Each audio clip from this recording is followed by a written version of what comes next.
Hi, this is Dave Dirks. Welcome to the Business Edge podcast. And I'm happy to introduce a 4-part series on small business in a changing world. And I think what I'm really excited about is the fact that, you know what, there's a lot of stuff going on. Economy, AI, wars, recessions, what the Fed is going to do, cut rates, inflation, unemployment.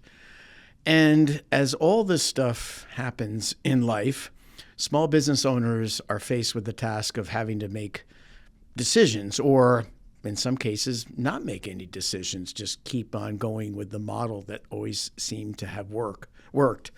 So what I want to challenge you in this series is just to think outside the box a little bit, and basically not accept the status quo. I guess I could put it that way. So this first episode in Small Business in a Changing World is really going to be focusing on how you can stop reacting and start adapting, building a change-ready business. And I think if you look across the spectrum of local business owners who have been in business a long time, one of the things I've noticed about those local brands that just, survive multi-generations, decades sometimes, is that they've always been able to perfect their business model. Yeah, they were, the old family restaurant, but that restaurant basically to survive had to improve and had to do something in order to make that happen in an area or a world where people change, generations change, food tastes change. Pick a business and there probably isn't too many of them that stay static, that are always the same. So today, I'm going to start with this, and I don't know who to attribute this to, but when I found it, I said, this is a nice little saying, and I'm going to give it to you now. Most small businesses don't fail because change is too fast. They fail because they keep running yesterday's playbook. And that's really hard, especially for small business owners who, had the idea of whatever business to start, and then they fell in love with that business model and maybe for a time perfected that business model. It might have been successful for the first couple of years, or moderately successful where they could survive to get to 5 years or maybe longer. But somewhere in that trip or that road, things do change. And the pace of change in business today, driven, like I said before, by AI, shifting consumer behavior, supply chain instability, economic swings, just you name it. That change is not slowing down. It never has.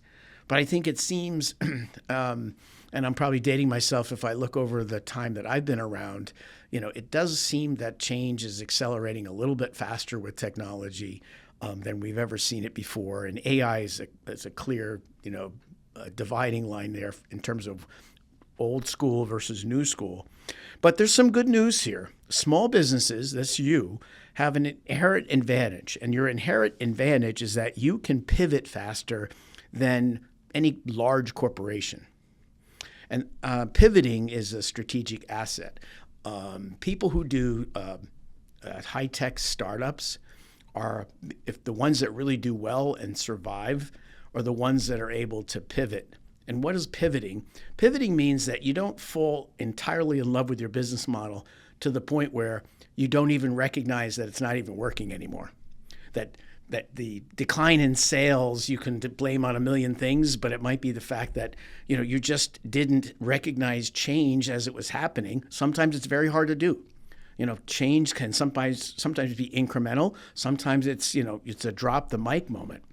I'll give you an example of a great drop the mic moment was in 2022 when AI really, really came on the scene with ChatGPT and now Claude and all kinds of other AI influencing tools that are decidedly making a change in how we think about work and how we do work and even how we think about our businesses.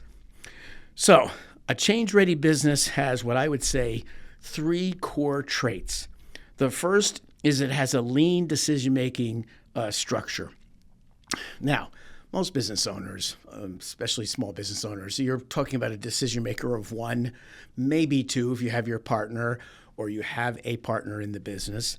But the point here is that the owner doesn't need like 3 meetings to change course, right? That's your inherent strategic advantage, is that you don't have to go through, what a large company has to do sometimes is go through a committee, maybe they have to have multiple presentations, 35-page PowerPoints. No, you have the ability to have a couple of meetings with yourself or with your staff if you have a small enough business and pivot. Secondly, the other core trait that a change-ready business has is what I would call it. You're always keeping a clear picture of your cash position. Now, you would think this is like a really basic one, right?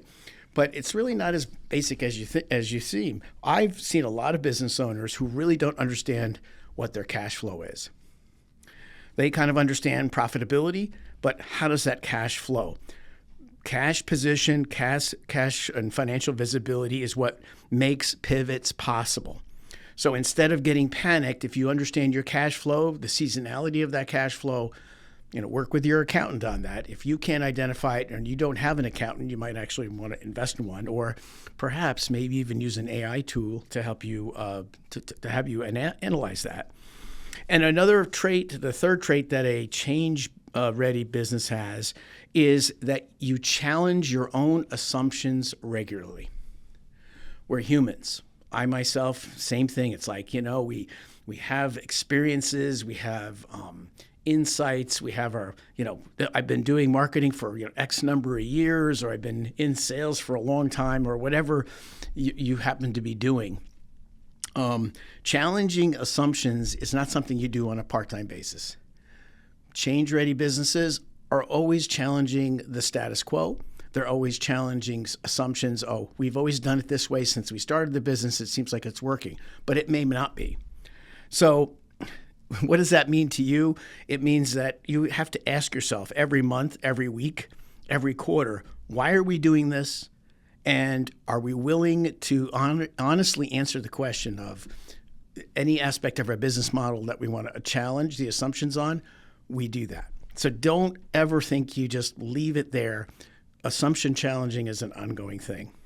So a couple of things here as we wind up this podcast.